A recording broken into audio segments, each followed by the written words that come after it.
Assalamualaikum warahmatullahi wabarakatuh. Alhamdulillahi rabbil alamin. Wassalatu wassalamu ala asrafil anbiya'i wal mursalin nabiyina Muhammadin wa ala alihi wa ashabihi ajma'in. Amma ba'du. Kaum muslimin wal muslimat, ayyuhal ikhwah wal akhwat yang kami hormati rahimani wa rahimakumullah. Kita akan melanjutkan pembahasan kitab Al-Fiqhul Muyassar. Kita masih membicarakan tentang hal-hal yang membatalkan orang yang berpuasa, yang menjadikan orang berpuasa dia menjadi batal puasanya. Pada kesempatan kali ini kita masuki poin yang ketiga, as-salisu at-taqayyu'u amdan. Yang membatalkan puasa yang ketiga adalah at-taqayyu'u amdan, yaitu muntah dengan sengaja. Ya, muntah dengan sengaja. Wa huwa ikhraju ma fil ma'idati min ta'amin aw syarabin an tariqil fami amdan. Yang dimaksud adalah mengeluarkan. Ya, kalau kita lihat di sini ada ma, yang mana ma itu adalah ma mausul, kemudian disertai di belakang dengan min, yang mana minnya adalah min bayan.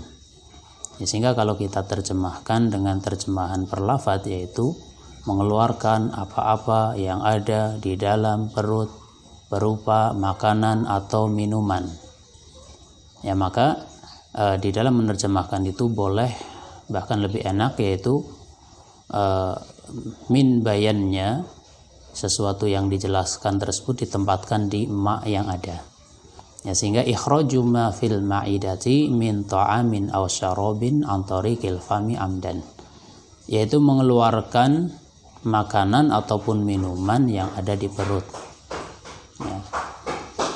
An tariqil fami, lewat jalur mulut secara amdan, yaitu secara sengaja. Ya, muntah seperti itu. Yaitu keluar, kita mengeluarkan apa yang ada di perut kita, mungkin makanan, mungkin minuman, dengan disengaja. Ya, maksudnya dengan disengaja adalah melakukan satu usaha sehingga menjadikan dia muntah. Ya, apa contohnya? Ya, contohnya maaf saja ya, jari dimasukkan ke dalam tenggorokan agar terpancing untuk muntah. Ya, ini namanya disengaja.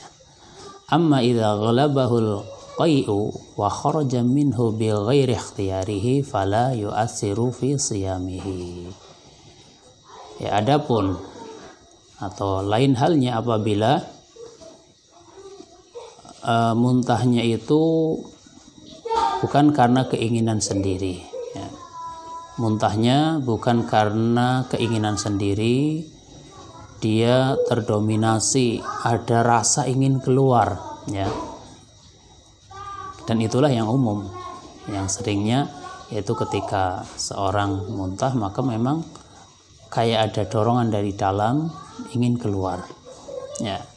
Ini namanya muntah yang tidak disengaja. Dalam arti muntah bukan karena keinginan sendiri. Maka yang semacam ini fala yu'assiru fi siyamihi, tidak mempengaruhi puasanya tetap sah. Liqaulihi sallallahu alaihi wasallam. Hal ini berdasarkan sabda Rasulullah sallallahu alaihi wasallam. Beliau mengatakan man dara'ahul qai'u falaysa alaihi qada'un wa man istaqa'a amdan falyaqdi. Ya, barang siapa yang dikalahkan oleh muntahnya.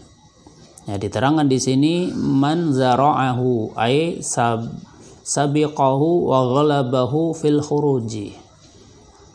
Ya, rasa muntahnya itu menguasainya, ya, sehingga dengan sendirinya, ya, sesuatu yang ada di dalam perut itu keluar. Ya, ini man zara'ahul qai'u, barang siapa yang dia dikalahkan oleh muntah, dia tidak kuasa untuk menahannya.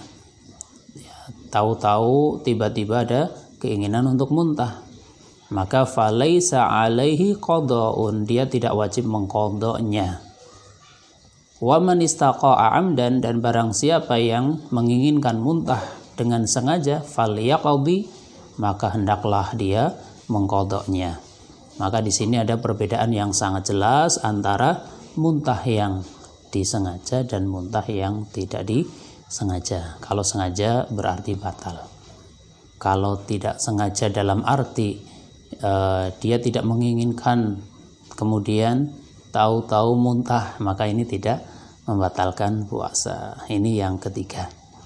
Kemudian yang berikutnya ar-rabi'u al-hijamatu, yaitu berbekam. Yang keempat, berbekam. Wa hiya ikhrajud dami minal jildi dunal uruqi.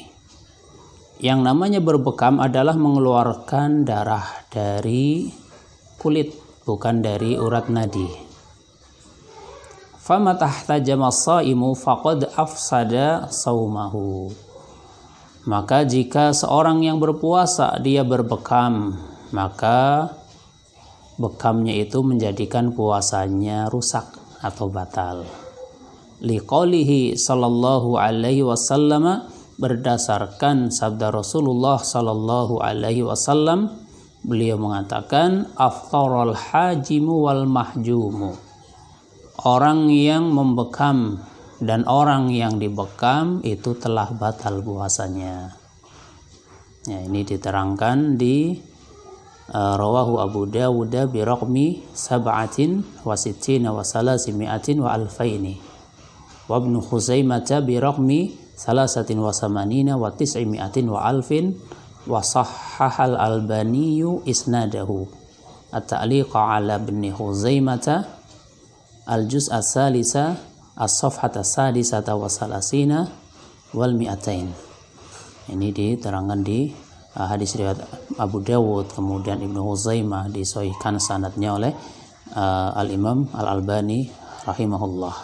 Ya, di dalam kitabnya Ta'liq terhadap Ibnu Khuzaimah. Ya, silahkan dilihat ya, di situ sudah kita tuliskan. Ya, intinya apa di sini, bahwasannya orang yang membekam dan yang dibekam sama-sama batal puasanya.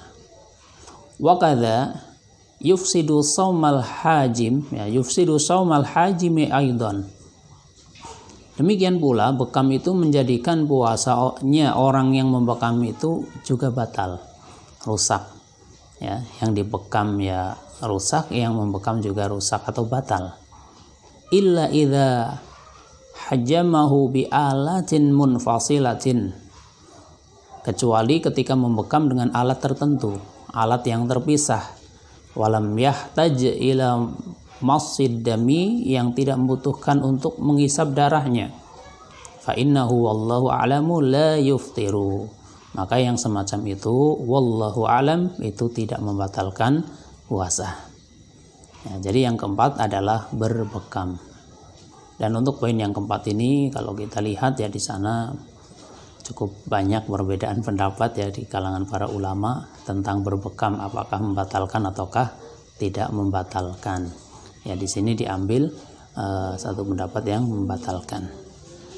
Kemudian wa fi ma'nal hijamati ikhrajud dami bil fasdi wa ikhrajuhu min ajli tabarru'i bihi. Termasuk makna berbekam adalah mengeluarkan ya darah dengan al-fasd, yaitu ya al-fasdu dengan cara melukai pembuluh darah. Ya, di sini al-fasdu syaqqul irqi, ya diterangkan syaqqul irqi, yaitu melukai pembuluh darah. Ya.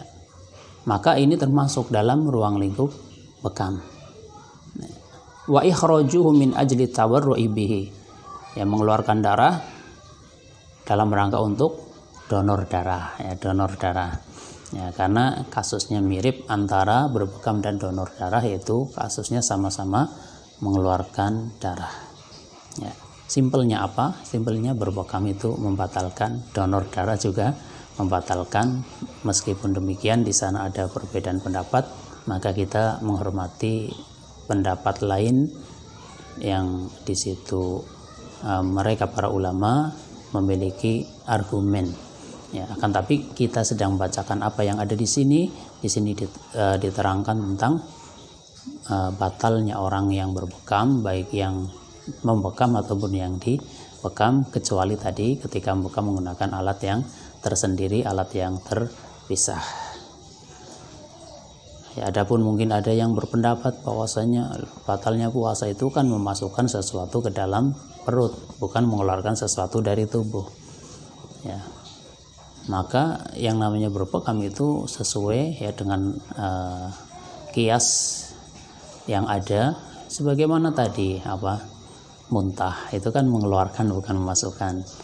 Ya, muntah itu mengeluarkan bukan masukkan, atau haid, nifas itu kan bukan memasukkan tapi mengeluarkan, ya, sehingga kita kembali kepada nas gitu ya, kita kembali kepada nas. Bersama dengan itu kita menghormati pendapat yang berbeda. Wallahu a'lam. Amma khurujud dami bil jarhi, adapun keluarnya darah karena luka, ya, terluka, misal kena pisau misal ya naudzubillah, ya, semoga kita diselamatkan dari semua jenis luka. Ya, artinya ketika mengalami kondisi seperti itu, ya, au qal'il dirsi, atau mencabut gigi, ya, mencabut gigi. Nah, di situ kan keluar darah. Ya. Awi ri'afi, ataupun mimisan. Mimisan itu keluar darah dari sini, dari hidung, ya. Tahu-tahu keluar darah dari hidung kita, ya, itu namanya mimisan. Ya, maka yang semacam ini fala yadurru, tidak membatalkan, ya, tidak membahayakan puasanya. Maksudnya tidak membatalkan, li'annahu laisa bihijamatin, karena yang seperti ini bukan termasuk berbekam. Wala fi ma'naha, dan tidak semakna dengan berbekam. Yaitu yang ke berapa tadi? Keempat. Kemudian yang kelima, satu lagi, yaitu al-khamisu khuruju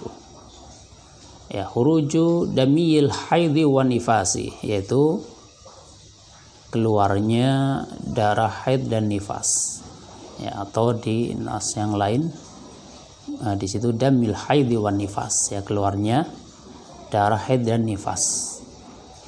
Famata ra'atil mar'atu damal haidhi awin nifasi aftarat, maka diterangkan di sini, ya, jika seorang wanita dia melihat adanya darah haid ataupun adanya darah nifas, maksudnya melihat, mengalami gitu ya, wanita yang bersangkutan mengalami, ya, bukan melihat punya orang lain, bukan, ya, itu maksudnya. Jadi bukan setiap melihat punya orang yang darah haid orang kemudian jadi fatal, enggak. Maksudnya seorang wanita sedang puasa kemudian kok dia melihat pada dirinya keluar darah haid atau darah nifas, aftarat, maka dia telah fatal puasanya. Wa wajib 'alaihal qada'u, dia wajib mengqadanya. Liqaulihi sallallahu alaihi wasallam fil mar'ati, berdasarkan sabda Rasulullah sallallahu alaihi wasallam, yaitu berkaitan dengan wanita. Beliau mengatakan, alaisa idza hadat lam tusalli wa lam tasum.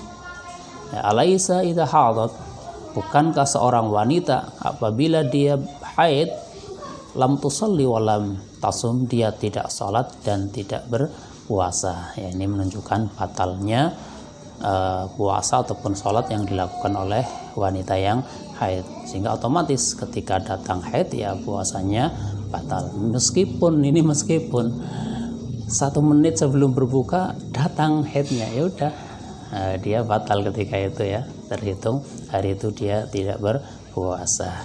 Ikhwani wa akhwati yang kami hormati, rahimani wa rahimakumullah, ya, demikian yang bisa disampaikan pada kesempatan kali ini. Atas kesalahan kekurangan saya minta maaf yang sebesar-besarnya. Wallahu a'lamu bishawab. Subhanakallahumma wa bihamdika asyhadu an la ilaha illa anta astaghfiruka wa atubu ilaik. Wassalamualaikum warahmatullahi wabarakatuh.